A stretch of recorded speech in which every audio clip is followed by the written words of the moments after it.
책에 적혀 있습니까? 네. 이 참이 안 좋은 것 같아요. 있습니다 해야 되는데 있나니까 의문으로 끝나서 안 좋은 것 같아요. 그렇죠? 네, 여러분 하늘책에 여러분의 이름이 적혀 있습니까? 네. 아멘. 우리 모두의 이름이 하늘책에 적혀 있는 안식이 되기 소망합니다. 우리 함께 구호 외치겠습니다. 은혜 충만한 우리 교회, 우리 교회, 좋은 교회, 좋은 교회, 은혜가 넘치는 교회, 뒤돌기에 오신 여러분을 환영합니다. 나이트 형제가요 다음 같은 말을 했습니다. 꿈이 그만한 가치가 있다고 믿는다면 꿈만 쫓는 바보처럼 보여도 좋을 것이다. 꿈이 그만한 가치가 있다면 꿈만 쫓는 바보처럼 보여도 좋을 것이다. 우리가 가끔 바보 같을 때가 있습니까? 네, 있어요. 저는 요즘 디트로이트 교회를 생각하면 바보 같았습니다. 해야 될 게 너무 많아서요. 우리 이제 내일 일요일이면 또 관리위원들이 모여가지고 교회를 수다롭게 좀 바꿀 겁니다. 다 모여가지고 또 바꾸고 단상도 바뀌고 또 예배위원회가 9월 첫째 주소표는 예배 포맷도 바꿔서 그 예배도 바뀌게 됩니다. 이렇게만 예배드린 것이 앞으로는 9월부터는 이 청년들도 같이 예배를 시작할 겁니다. 같이 예배를 드리고 또 우리가 준비를 해서 오케스트라도 만들고 해야 될 일이 너무 많아요. 그래서 저는요 뒤늦게 올 때마다 차 운전하면서 보면요 가슴이 설렙니다. 무엇을 할 수 있을까? 또 앞으로 어떤 일이 또 일어나요? 여러분들도 기대가 되십니까? 네. 우리가 현재가 아니라 꿈이 있어서 흥분되는 교회, 그래서 꿈을 향해서 나아가는 교회, 꿈을 쫓기 때문에 바보처럼 보이는 교회, 그런 성도 되게 소망합니다. 오늘 여러분들과 함께 요한일서 2장 15절과 18절을 중심으로 세상을 사랑치 말라라는 제목을 하는 말씀을 함께 묵상을 소망합니다. 다 함께 요한일서 2장 15절에 있는 말씀을 보도록 하겠습니다. 요한일서 2장 15절에 있는 말씀을 다 함께 읽겠습니다. 시작. 이 세상이나 세상에 있는 것들을 사랑치 말라. 누구든지 세상을 사랑하면 아버지의 사랑이 그 속에 있지 않느냐. 성경 우리에게 말합니다. 세상이나 세상에 있는 것들을 사랑하지 말라는 것입니다. 왜요? 세상을 사랑하게 되면 누구의 사랑이 우리 안에 없어요? 아버지의 사랑이 우리 안에 없기 때문에 그렇다는 거예요. 여러분의 오늘의 마음 가운데는 아버지의 사랑이 계십니까? 아버지의 사랑이 여러분의 마음을 충만히 임하고 있습니까? 아니면 꼭 세상에 있는 염려와 세상에 있는 것들을 생각하는 마음 때문에 꼭 아버지 하나님을 묵상하지 못하고 있지 않습니까?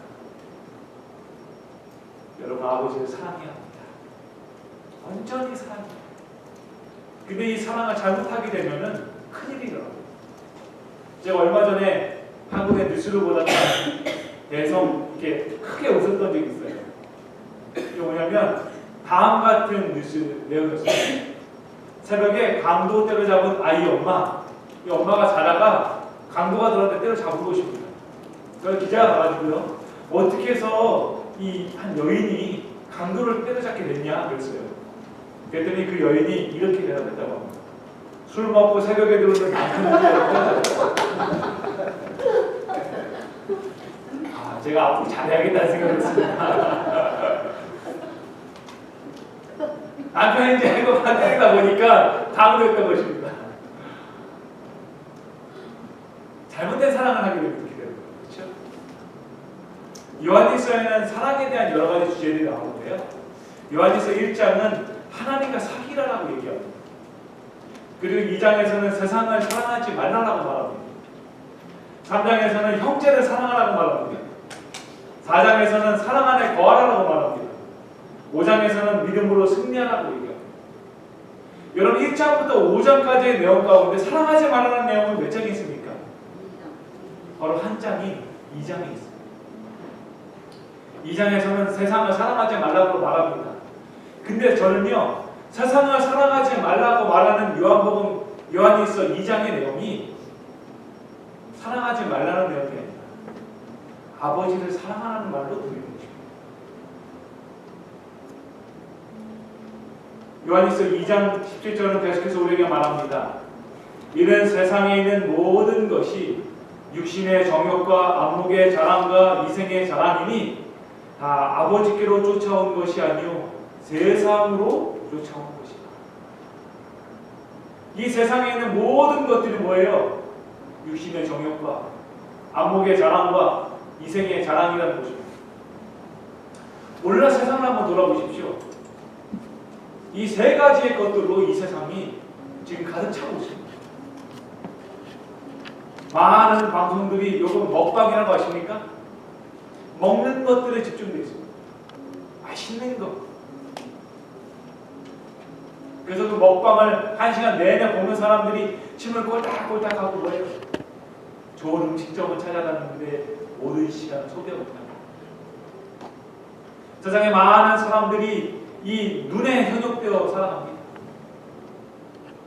핸드폰으로 많은 영상들을 보기 시작하고 청년들이요. 게임에 몰두하기 시작하고요. 눈에 보기 좋은 것들에 집중하고 살아간다는 거예요. 또 세상에 많은 것들이 이생의 자랑인 그런 영예와 부와 자신이 소유하는 것들에 집중하고 있다는 것입니다. 여러분은 어떻습니까? 아버지로 쫓아온 것들에 집중하고 계십니까? 세상으로 온 것에 집중하고 살고 계십니까? 성경 창세기 3장에 보면은 이 세상에 쫓아온 것에 집중하는 한 여인의 얘기가 나오죠. 하와는 세상에 쫓아온 것들에 집중하게 됩니다. 성경 창세기 3장 6절은 말하기를 여자가 그 나무를 본즉 먹음직도 하고 보암직도 하고 지혜롭게 할 만큼 탐스럽기도 한 나무가 있다라고 있습니다. 여기서 먹음직스럽다고 말하는 것은 육신의 정욕을 말하죠. 배를 채우는 것만이 아니라 그런 식욕에 지배되어져 사는 그 욕구를 말하는 것이죠. 보암직했다는 것은 안목의 자랑을 말합니다. 그 눈이 현혹되는 거예요. 그리고 지혜롭게 할 만큼 탐스럽다는 것은 이생의 자랑을 말합니다. 제가 지혜롭게 되어서 하나님보다도 더 지혜로운 사람이 되고자 하는 욕구에 빠졌다는 것이죠. 그런데 이 모든 것들은 어디서부터 오느냐? 여자가 나무를 본 것서부터 시작합니다.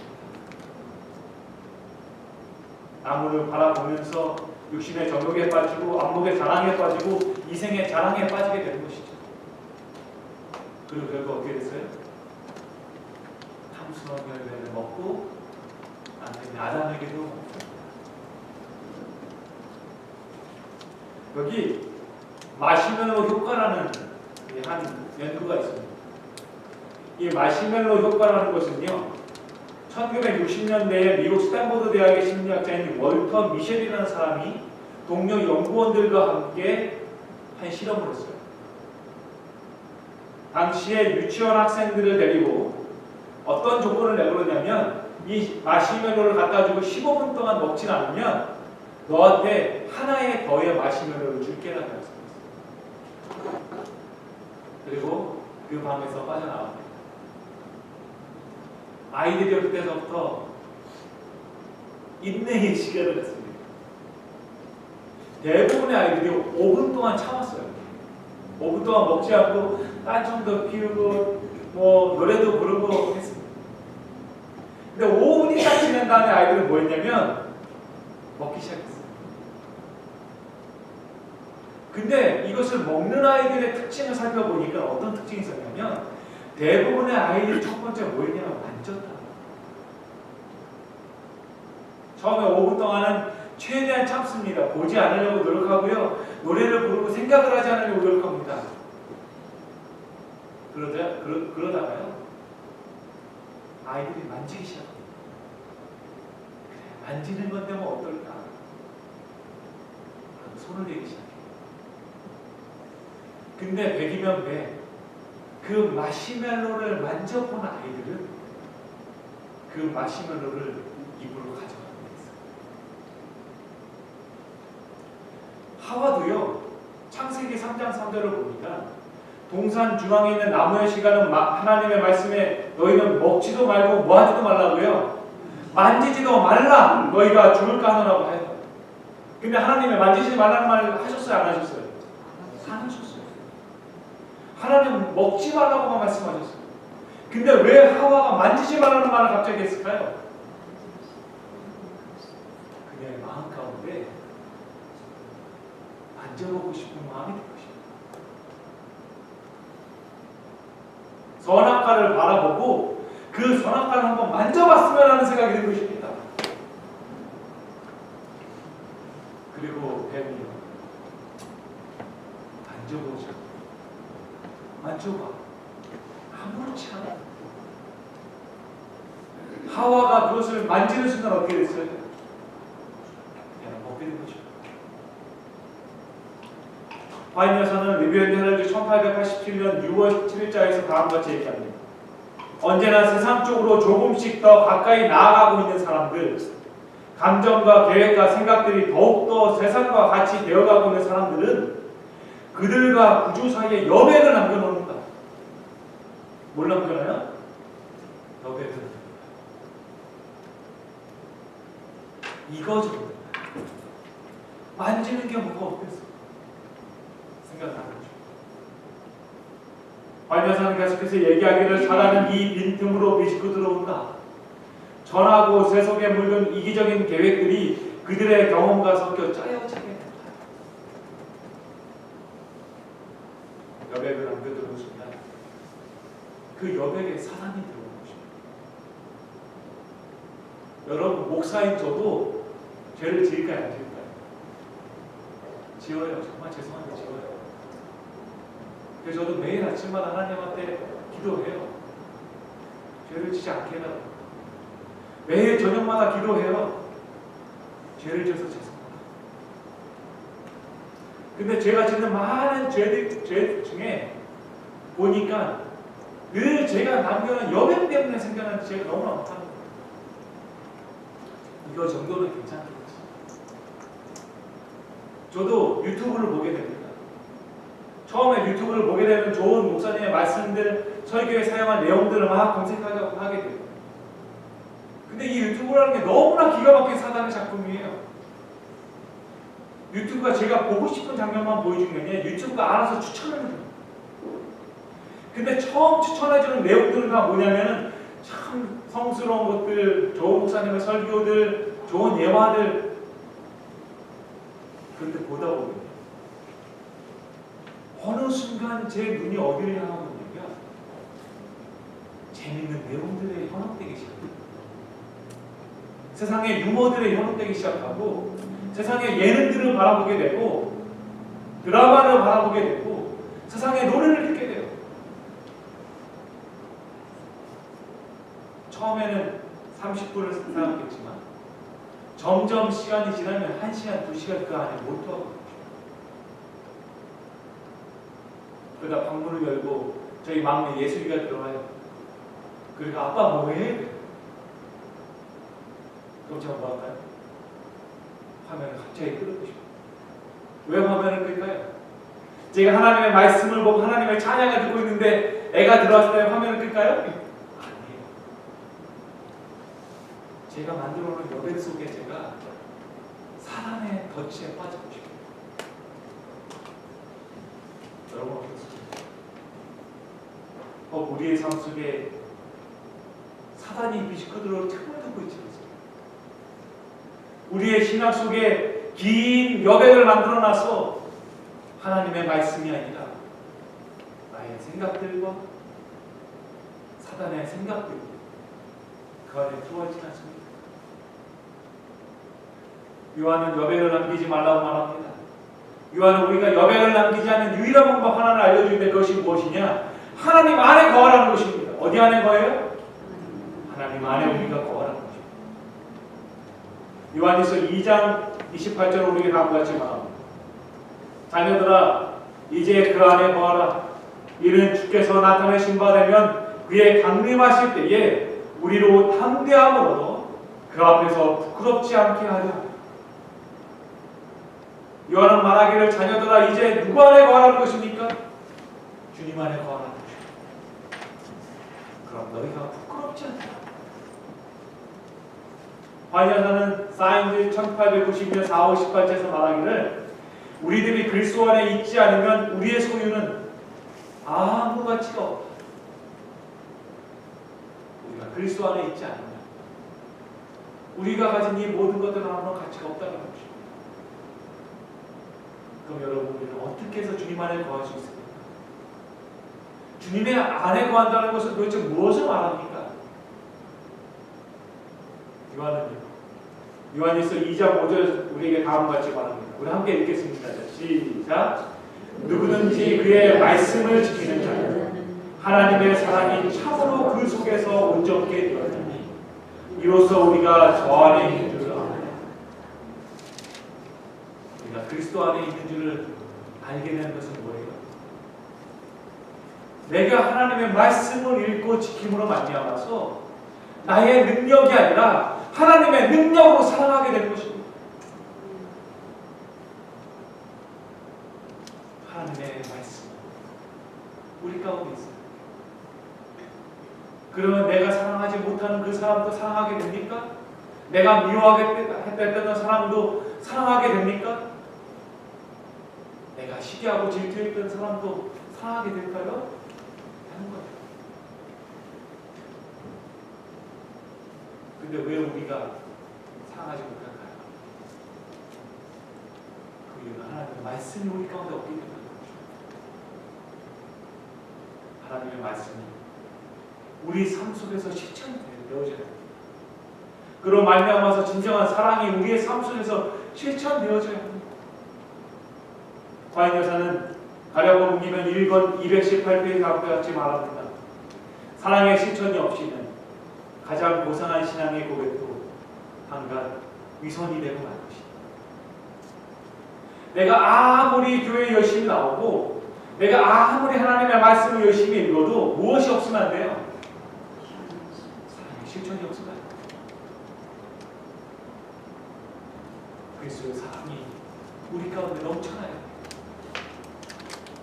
하나님의 사랑이 나로 하여금 누군가를 끌어안고 위로하고 누군가를 위해서 기도하게 만들어야 합니다.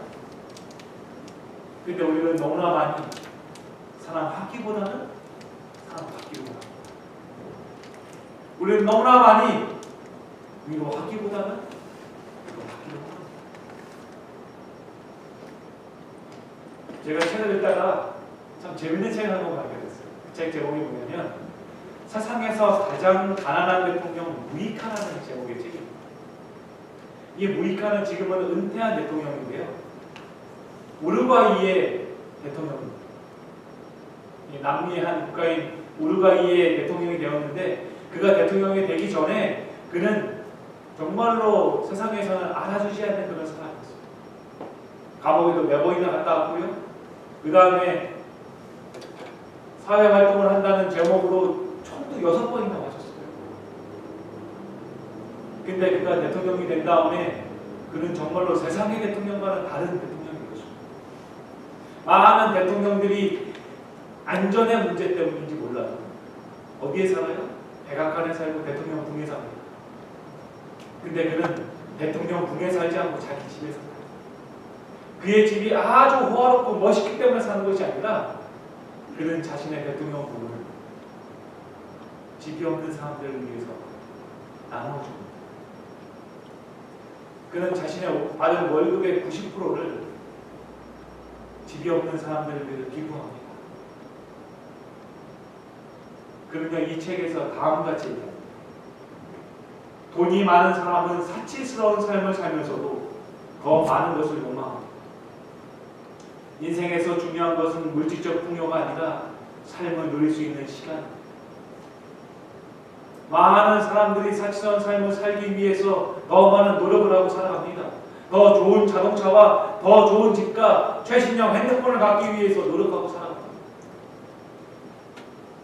근데 그런 말하기는 결국 그들이 얻는 것은 나와 같이 루마티스 관절염이라는 거예요. 결국 그것들을 위해서 살아가지만 결국 그것들을 누리시면 몸이 약해진다는 것입니다. 한국의 리더의 조건이라는 한 프로그램에서 이 호세 무이카 대통령의 삶에 대해서 한번 조명을 했습니다. 영상이 있어서 잠깐 보도록 하겠습니다.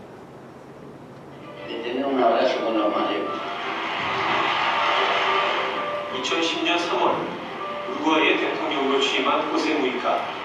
그는 우리가 알고 있는 여러 대통령들과는 좀 다른 행보를 보이고 있습니다. 그는 어떤 리더일까요? 며칠 뒤 호세 무이카 대통령을 다시 만난 곳은 대통령궁이 아닌 수도 몬테비데오에서 20km 정도 떨어져 있는 한 농가였습니다.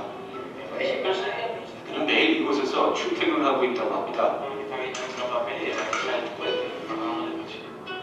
취임 전부터 살고 있던 부인 소유의 집. 취임 후에도 그는 대통령 관저가 아닌 이 농가에서 살고 있습니다. 중남미에서 1인당 GDP가 가장 높은 나라인 우루과이. 그런데 호세 무이카 대통령의 전 재산은 1987년산 이 낡은 중고차 한 대가 전부라고 합니다. 그는 왜 이런 생활을 하고 있는 것일까요? Yo tomo la austeridad como camino y el renunciamiento, libero el equipaje para tener tiempo para hacer lo que a mí me gusta. 마을 사람들은 그가 대통령이 되기 전과 똑같이 살고 있을 뿐이라고 말합니다. Va a la carnicería solo, va al supermercado solo, va a pasear por ahí solo, no anda con todos. La gente además, porque sabe que el pueblo quiere. Este año y en uno de esos temporales, bueno, y usted como cualquier otro vecino, se pusieron y ese vecino a arreglar esa chapa y le tomó la cara. 이곳에서 그는 마을 사람들 중 한 사람일 뿐입니다. 수도관이 설치되어 있지 않아서 우물물을 사용하고 난방이 되지 않지만 전혀 불편하지 않다는 대통령. Una buena precaución.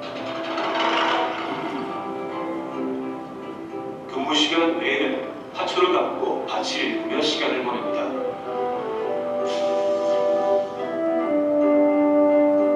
그는 현재 세계에서 가장 가난한 대통령으로 세계 언론의 관심을 받고 있습니다. Dicen que yo soy el presidente pobre. No, yo no soy presidente pobre. Pobres son los que tienen más. Los que no les hacen nada, esos son pobres. Porque se meten en una carrera infinita. 그의 정치 철학의 핵심은 간단합니다. 바로 가난한 사람들을 돕자는 겁니다. 취임하자마자 노숙자들을 위해 대통령 관저를 개방하겠다고 했던 것도 이런 이유에서였습니다. 그는 현재 자신의 월급 1,300만 원 중 130만 원으로만 생활하고 나머지 90%는 극빈층을 위한 주택 사업에 기부하고 있습니다.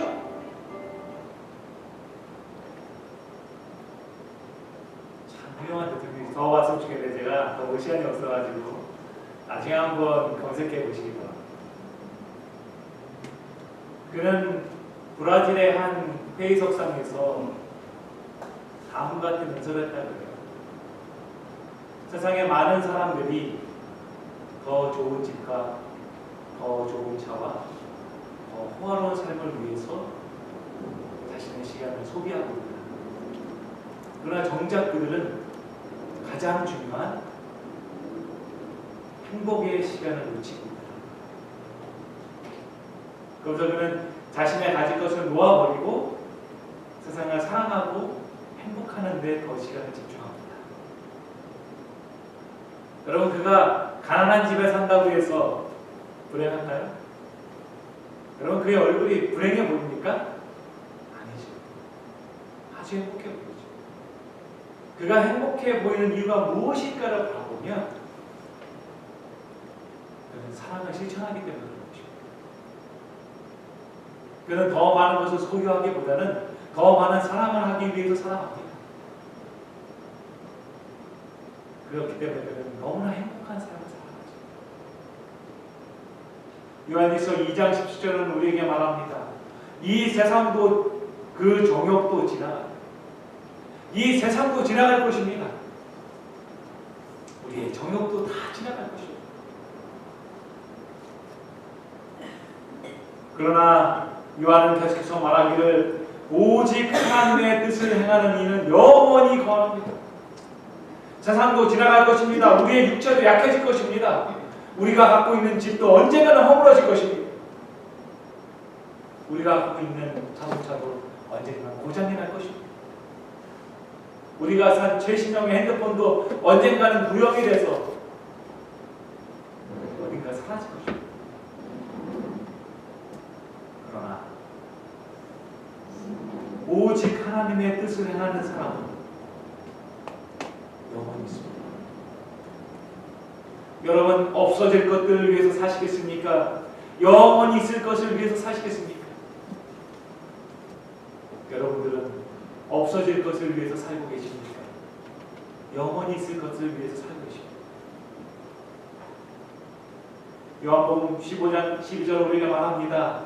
내 계명은 곧 내가 너희를 사랑한 것 같이 너희도 서로 사랑하라 하는 이것이다.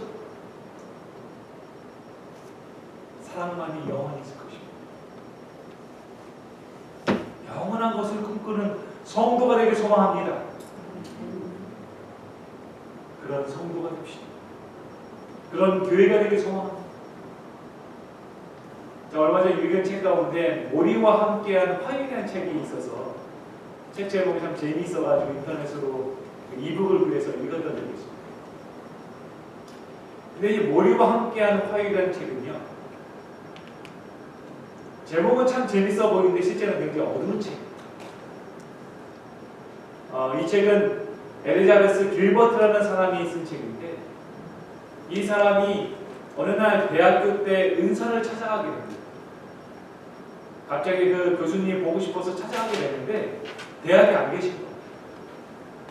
그래서 그분이 어디 계신가 하고 알아봤더니 루게릭에 걸려가서 집에 누워 계신 것입니다. 그래서 그분의 집 주소를 받고 이 엘리자베스 길버트는 그 교수님을 찾아가게 됩니다. 그리고 매주 화요일마다 그분과 함께 많은 대화를 나누죠. 그런데 그 대화의 내용이 행복한 내용을 많이 얘기할까요? 우울한 내용을 얘기하게 될까요? 굉장히 우울한 얘기를 하게 됩니다. 매번 방문할 때마다 팔이 올라가지 않는다, 다리가 움직이지 않는다, 목이 움직이지 않는다, 많은 그 질병의 고통 가운데 사로잡혀 있는 그의 모습을 보게 됩니다. 처음에 그를 매주 화요일마다 찾아갈 때는 돌아오면서 울고 오고 불행 가운데 왔어요. 그런데 그와 대화를 나누는 중에 그는 많은 것들을 깨닫게 됩니다. 육신은 약해지지만 그의 신념 가운데 강해지는 하나가 있다는 것을 알게 됩니다. 그리고 그의 임종이 가까워서 그는 마지막 병을 합니다. 그리고 그 대학 가운데 이 교수는 다음과 같이 그에게 말합니다. 이 병을 앓으면서 내가 배운 가장 큰 것이 무엇인지 아는가? 인생에서 가장 중요한 것은 사랑을 나눠주는 법과 사랑을 받아들이는 법을 배우는 것입니다. 그러면서 이 교수는 마지막 이런 말을 하고 떠납니다. 서로 사랑하지 않으면 멸망하리라. 사랑하지 않으면 모든 것이 없어진다는 것입니다. 사랑하는 성도 여러분, 사랑하는 성도가 됩시다. 그리스도의 사랑을 실천하는 교회가 됩시다. 무엇보다 뜨겁게 사랑하는 성도가 됩시다. 베드로서 4장 8절 우리에게 다음과 같이 얘기합니다. 우리 함께 읽겠습니다. 자, 시작. 무엇보다도 뜨겁게 서로 사랑할지니 사랑은 허다한 죄를 덮고. 한 번 더 읽겠습니다. 자, 시작. 무엇보다도 뜨겁게 서로 사랑할지니 사랑은 허다한 죄를 덮고. 여러분, 죄를 들치우고 얘기하는 게 편합니까? 죄를 덮는 게 더 편합니까? 죄를 들치고 얘기하는 게 얼마나 쉬운지 몰라요. 여러분, 누군가를 미워하게 되면 그 사람에 대해서 욕을 하는 게 마음이 편해집니까? 아니면 입을 딱 닫고 있는 게 마음이 편해집니까? 말하는 게 더 편하죠. 그런데요, 우리 안에 그리스도의 사랑이 넘치고 우리 안에 하나님의 사랑이 넘치게 되면 뭐 하겠다는 말이에요? 커다란 죄를 덮는 그 덮는 죄 가운데 나와 연결된 죄들이 있을까요? 없을까요? 나를 미워하고 나를 질투하고 나에 대해서 욕을 하고 그랬던 마음들이 있을까요? 없을까요? 있어요. 그런데요, 성경은 말하기를 그리스도의 사랑이 그 마음 가운데 있으면 그 허다한 죄가 덮인다는 것입니다. 죄들이 덮여지고 그리스도의 의가 드러나고 하나님의 은혜가 넘치게 된다는 것입니다. 그러기 위해서 우리가 해야 될 것은 무엇일까요? 뜨겁게 사랑하는 것입니다. 그러면 뜨겁게 사랑해 볼까요? 옆에 계신 분 꼭 그걸 안아주고 계세요. 못하면 손이라도 꽉 잡아주세요. 빨리 안아주시고 손을 꽉 잡아주세요. 뜨거워지도록 사랑해주세요. 우리 사랑하는 이들께 성도를 원하는 뜨겁게 사랑합시다. 하나님의 무한하신 사랑이 우리 모든 성도들의 심령을 넘칩니다. 우리 모든 성도들의 가정마다 그리고 우리 교회마다 배우기 흘러넘쳐서 우리의 삶의 여백들이 다 없어지고 하나님의 사랑만이 보여지는 교회, 그래서 예수를 닮는 성도가 되고 우리 모두가 되길 소망하며 오늘 말씀을 마치겠습니다.